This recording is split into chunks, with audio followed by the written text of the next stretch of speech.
Suffering from generations of environmental neglect, the Ohio River has become known as one of the most endangered rivers in America. But that neglect could be coming to an end. The Ohio River is finding some allies in Congress. Wave News reporter David Mattingly finds that support coming from both parties and both sides of the river. Myra, it's called the Ohio River Restoration Program Act, and if it passes, it will bring federal funding to the Ohio that it's never seen before, and supporters say it's about time. Photographs of the Ohio River show the best of the river. These shots are by Louisville native Susan Griffin Ward of the Kentucky Waterways Alliance. There's just so much beauty. There's no place where you can see better sunsets than the Ohio River.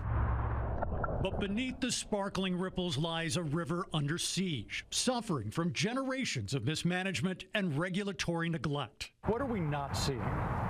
So what we're not seeing are the toxic chemicals that are dumped into the Ohio River and the sewage overflow that ends up in the river during flooding events. That's just the beginning of why the Ohio was named one of the most endangered rivers in 2023. The group American Rivers cited significant discharges of toxic legacy chemicals, old school pollutants like mercury, pesticides, PCBs, and dioxin. And now new threats like forever chemicals called PFAS.